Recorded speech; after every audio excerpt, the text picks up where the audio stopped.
ಸ್ನೇಹಿತರೆ, ಈ ಒಂದು ಹೊಸ ವಿಡಿಯೋಗೆ ತಮಗೆಲ್ಲರಿಗೆ ಸ್ವಾಗತ. ನಾವು ಕಳೆದ ವಿಡಿಯೋದಲ್ಲಿ 1 ಅಂಕದ್ದು, 2 ಅಂಕದ್ದು, 3 ಅಂಕದ್ದು, 4 ಅಂಕದ್ದು, 5 ಅಂಕದ್ದು ಪ್ರಶ್ನೆಗಳಿಗೆ ಸಂಬಂಧಪಟ್ಟಂತೆ ತಿಳ್ಕೊಂಡಿದ್ವಿ. ಈಗ ಈ ಒಂದು ವಿಡಿಯೋದಲ್ಲಿ ವಿಜ್ಞಾನ ವಿಷಯದಲ್ಲಿ ಬರುವಂತಹ ಚಿತ್ರಗಳ ಕುರಿತಾಗಿ ತಿಳ್ಕೊಳ್ಳೋಣ. ನೋಡಿ, ಒಟ್ಟು 12 ಅಂಕದ್ದು ಚಿತ್ರಗಳು ನಿಮ್ಮ ಒಂದು ಪರೀಕ್ಷೆಯಲ್ಲಿ ಬರುತ್ತೆ. ನೀವು ಚಿತ್ರಗಳನ್ನ ಸರಿಯಾಗಿ ಪ್ರಾಕ್ಟೀಸ್ ಮಾಡಿದ್ದೆ ಆದ್ರೆ ಚಿತ್ರಗಳಿಂದಾನೇ ನೀವು ಪಾಸ್ ಆಗ್ಬೋದು. ಟೋಟಲ್ಲು ನೀವು ಪಾಸ್ ಆಗ್ಲಿಕ್ಕೆ 33 ಅಂಕ ಬೇಕು. ನಿಮಗೆ ಇಂಟರ್ನಲ್ಸೇ 20 ಅಂಕ ಕೊಡ್ತಾರೆ. ನೀವು ತಗೊಳ್ಬೇಕಾಗಿರೋದು ಕೇವಲ 13 ಅಂಕಗಳು. ನೀವು ಚಿತ್ರಗಳನ್ನ ಸರಿಯಾಗಿ ಪ್ರಾಕ್ಟೀಸ್ ಮಾಡಿದ್ದೆ ಆದ್ರೆ ಅದರಿಂದಾನೇ ನೀವು ಪಾಸ್ ಆಗ್ತೀರಿ. ಜಾಸ್ತಿ ಟೈಮ್ ವೇಸ್ಟ್ ಮಾಡೋದು ಬೇಡ. ವಿಜ್ಞಾನ ವಿಷಯದಲ್ಲಿ ಪರೀಕ್ಷೆಯಲ್ಲಿ ಯಾವ್ಯಾವ ಚಿತ್ರಗಳು ಬರ್ತವೆ ಅನ್ನೋದನ್ನ ಗಮನಿಸ್ತಾ ಹೋಗೋಣ. ಮೊದಲನೇದಾಗಿ ನೀರಿನ ವಿದ್ಯುತ್ ವಿಭಜನೆ, ಇದೊಂದು ಚಿತ್ರ ಬರುತ್ತೆ. ನೀರಿನ ವಿದ್ಯುತ್ ವಿಭಜನೆ, ಸಾರರಿಕ್ತ ಸಲ್ಫ್ಯೂರಿಕ್ ಆಮ್ಲದೊಂದಿಗೆ ಸತುವಿನ ಚೂರುಗಳ ವರ್ತನೆ ಮತ್ತು ಉರಿಸುವಿಕೆ ಮೂಲಕ ಹೈಡ್ರೋಜನ್ ಅನಿಲದ ಪರೀಕ್ಷೆ. ಇದೊಂದು ಚಿತ್ರ ನೀವು ಪ್ರಾಕ್ಟೀಸ್ ಮಾಡಬೇಕು.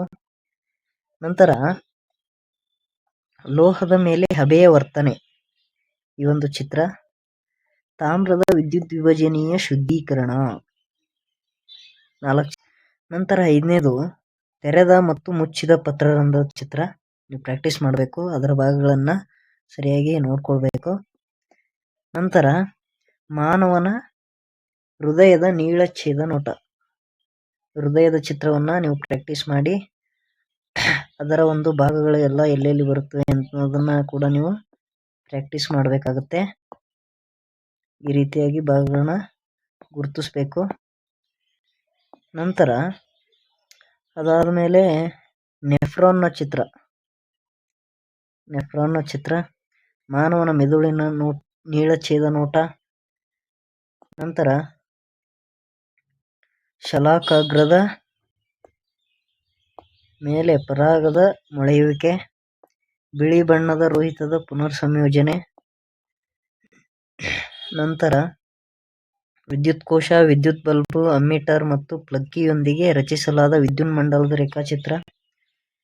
ನೇರವಾಹಕದ ಸುತ್ತ ಕಾಂತೀಯ ಬಲರೇಖೆಗಳನ್ನು ಸೂಚಿಸುವ ಏಕಕೇಂದ್ರೀಯ ವೃತ್ತಗಳಲ್ಲಿನ ಬಾಣಗಳು ಬಲರೇಖೆಗಳ ದಿಕ್ಕನ್ನು ತೋರಿಸುತ್ತವೆ. ಇವೆರಡು ಭೌತಶಾಸ್ತ್ರಕ್ಕೆ ಸಂಬಂಧಪಟ್ಟಂತ ಚಿತ್ರಗಳು. ನಂತರ ಇವು 1 ಅಂಕದಲ್ಲಿ ಕೇಳ್ತಾರೆ. ಇವುಗಳನ್ನ ಈ ಚಿಹ್ನೆಗಳನ್ನ ಗುರುತಿಸಿ ಅಂತ ಕೇಳ್ತಾರೆ. ವಿದ್ಯುತ್ ಕೋಶ ಕೊಟ್ಟು ಅದ್ರ ಚಿಹ್ನೆ ಕೇಳ್ತಾರೆ. ಇಲ್ಲ ಶುಷ್ಕ ಕೋಶ, ವಿದ್ಯುತ್ ಕೋಶಗಳು, ಈ ಪ್ಲಗ್ ಕೀ ಸ್ವಿಚ್ ಮುಚ್ಚಿದ್ದು ತೆರೆದ್ದು, ತಂತಿಯ ಕೀಲು, ಸೇರ್ಪಡೆ ಇಲ್ಲದ ದಾಟಿದ ತಂತಿ,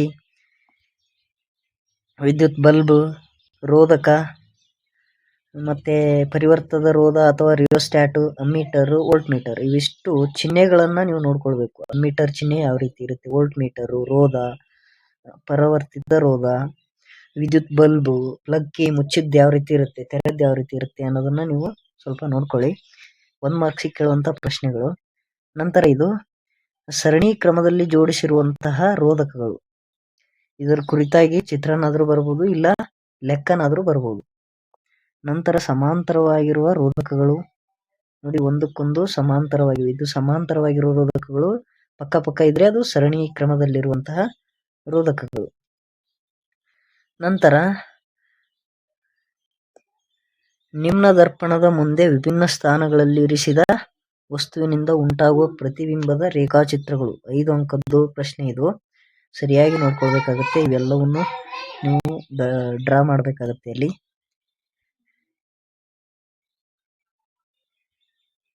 ನಂತರ ಪೀನ ಮಸೂರದ ಮುಂದೆ ಅದು ನಿಮ್ನ ಮಸೂರದ್ದು, ಇದು ಪೀನ ಮಸೂರದ್ದು. ಎರಡರದ್ದು ನೀವು ಡಯಾಗ್ರಾಮ್ಗಳನ್ನ ನೋಡ್ಕೊಳ್ಬೇಕಾಗುತ್ತೆ. ಅದರಲ್ಲಿ ವಸ್ತುವಿನ ಸ್ಥಾನವನ್ನು ಗುರುತಿಸಬೇಕು.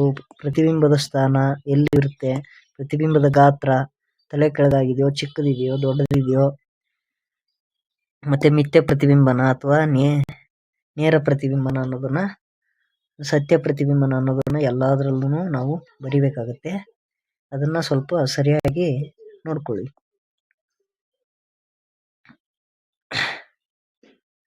ಇದಿಷ್ಟಾಗಿತ್ತು ಇದಿಷ್ಟು ಚಿತ್ರಗಳನ್ನ ನೀವು ಪ್ರಾಕ್ಟೀಸ್ ಮಾಡಿದ್ದೇ ಆದ್ರೆ, ಸರಿಯಾಗಿ ಪ್ರಾಕ್ಟೀಸ್ ಮಾಡಿದ್ದೇ ಆದ್ರೆ ನೀವು ವಿಜ್ಞಾನದಲ್ಲಿ 12 ಅಂಕಗಳನ್ನ ಗಳಿಸಲಿಕ್ಕೆ ಸಾಧ್ಯ ಇದೆ.